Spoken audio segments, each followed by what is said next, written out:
हम पुराने जमाने की कहानियों को कैसे समझ सकते हैं? इसके लिए हमारे पास दो बिल्कुल अलग अलग तरह के सुराग हैं। एक तरफ है लिखी हुई किताबें और दूसरी तरफ पत्थर की खामोश कब्रें। तो चलिए आज इसी की पड़ताल करते हैं। 3,500 साल पहले जो लोग रहते थे उनके बारे में हम जानते कैसे हैं? ये ये एक बहुत बड़ा सवाल है ना। और यही सवाल हमें एक तरह का जासूस बना देता है, जो अतीत के बिखरे हुए सुरागों को जोड़कर एक पूरी तस्वीर बनाने की कोशिश करता है। तो आज की हमारी ये जो पड़ताल है वो 4 हिस्सों में बटी है। पहले हम ऋग्वेद की दुनिया को समझेंगे, फिर हम पत्थर की इन बड़ी बड़ी कब्रों के राज खोलेंगे। इसके बाद हम इन दोनों से मिली जानकारी को एक साथ रख कर देखेंगे और आखिर में ये समझने की कोशिश करेंगे कि ये सब हमें हमारे अतीत के बारे में क्या सिखाता है। तो चलिए शुरू करते हैं हमारे पहले सुराग से, यानी ऋग्वेद से। ये दुनिया के सबसे पुराने ग्रंथों में से एक है जो आज भी हमारे पास मौजूद है।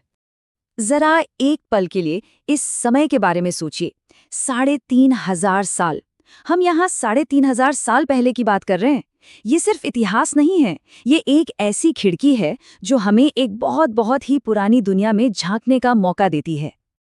अब देखिए, सबसे दिलचस्प बात क्या है कि ऋग्वेद को लिखे जाने से सदियों पहले तक इसे सिर्फ सुना और याद किया जाता था। ये पीढ़ी दर पीढ़ी मौखिक रूप से ही आगे बढ़ता रहा। ये जो पांडुलिपि आप देख रहे हैं, ये तो बहुत बाद में, लगभग 150 साल पहले ही छापने के काम आई। सोचिए कितनी मजबूत याददाश्त रही होगी लोगों की। तो आखिर ये ऋग्वेद है क्या? असल में ये प्रार्थनाओं का एक कलेक्शन है।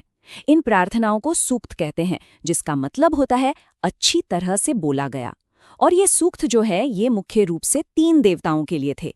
अग्नि यानी आग के देवता, इंद्र जो एक योद्धा देवता थे, और सोम एक खास पौधा जिससे एक पेय बनता था।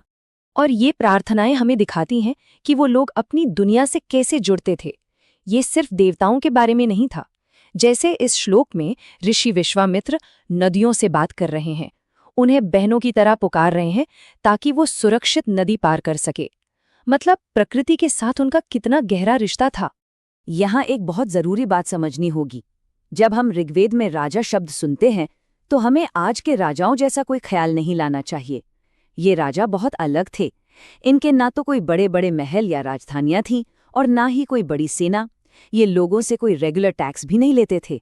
और सबसे बड़ी बात, ऐसा नहीं था कि राजा का बेटा ही अगला राजा बनेगा। चलिए अब किताबों की दुनिया से बाहर निकलते हैं और कुछ ठोस सबूतों की तरफ चलते हैं।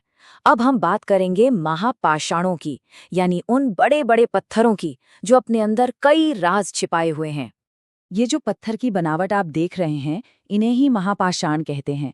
और ये बनाने का चलन करीब 3,000 साल पहले शुरू हुआ था। ये सिर्फ पत्थर के ढेर नहीं थे, बल्कि ये असल में कब्रों के निशान थे जो हमें बताते थे कि यहाँ किसी को दफनाया गया है।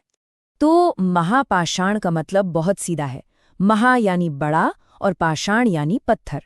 ये स्मारक वाली कब्रें भारत के कई हिस्सों में मिली हैं, जैसे दक्कन में, दक्षिण भारत में, उत्तर पूर्व में और कश्मीर में भी। कुछ तो जमीन के ऊपर ही साफ साफ दिख जाती हैं और कुछ जमीन के नीचे दबी हुई हैं। तो पुरातत्वविदों को इन कब्रों के अंदर से क्या मिलता है? बहुत कुछ।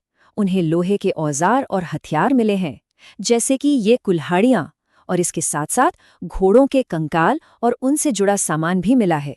इससे हमें क्या पता चलता है कि वो लोग लोहा इस्तेमाल करना जानते थे और घोड़े उनके लिए बहुत ज़रूरी थे। अगर हम देखें कि इन कब्रों में और क्या क्या आमतौर पर मिलता था, तो खास तरह के काले और लाल रंग के मिट्टी के बर्तन मिले हैं, लोहे के हथियार तो हैं ही, घोड़ों के कंकाल भी हैं और साथ में पत्थर और सोने के गहने भी।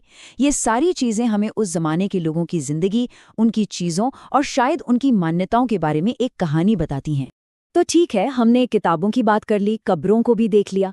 अब इन दोनों सुरागों को एक साथ जोड़कर देखते हैं कि उस समाज की कैसी तस्वीर उभरती है। एक बात तो साफ है, मृत्यु के बाद भी सब बराबर नहीं थे। पुरातत्वविदों को जो मिला है उससे ये पता चलता है कि समाज में जो फर्क था वो दफनाने के तरीकों में भी दिखता था। इसका एक बहुत ही साफ उदाहरण हमें ब्रह्मगिरी नाम की जगह से मिलता है। यहाँ एक कब्र में एक कंकाल के साथ सोने के 33 मनके और एक शंख मिला। वहीं दूसरी तरफ बाकी कब्रों में कंकालों के पास बस कुछ मिट्टी के बर्तन थे। ये फर्क साफ साफ बताता है कि समाज में हैसियत का कितना बड़ा अंतर था। कुछ लोग बहुत अमीर थे और कुछ बहुत साधारण। इनाम गांव में तो एक और भी खास खबर मिली। सोचिए, एक बड़े 5 कमरों वाले घर के आंगन में एक व्यक्ति को दफनाया गया था।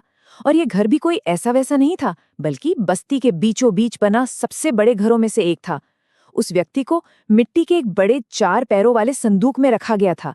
ये सब इशारे करते हैं कि वो कोई आम इंसान नहीं था। हो सकता है कि वो उस कबीले का सरदार रहा हो। तो हमने 2 बिल्कुल अलग तरह के सबूत देखे हैं, है ना?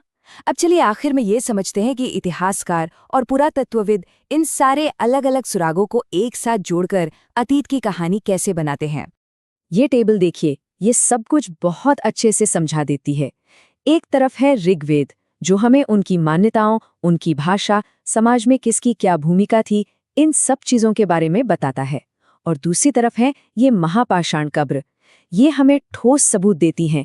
उनके दफनाने के रिवाज कैसे थे, समाज में बराबरी थी या नहीं, वो लोग लोहा इस्तेमाल करते थे, ये सब कुछ। तो आखिर में हम ये कह सकते हैं कि इतिहास सिर्फ तारीखें और तथ्य रटना नहीं है। ये एक तरह से एक पहेली को सुलझाने जैसा है। हर छोटा बड़ा सुराग, चाहे वो एक पुरानी प्रार्थना हो या कब्र में मिला मिट्टी का बर्तन, एक बड़ी कहानी को पूरा करने में मदद करता है। और मैं आपको बस एक सवाल के साथ छोड़ना चाहूंगा। जरा सोचिए उन कहानियों का क्या जो हमेशा के लिए खो गईं। वो कहानियां जिन्हें ना तो कभी लिखा गया और ना ही पत्थरों के नीचे दफनाया गया। ये हमें याद दिलाता है कि हम अतीत के बारे में जितना भी जानते हैं, उससे कहीं ज्यादा ऐसा है जो हम शायद कभी नहीं जान पाएंगे।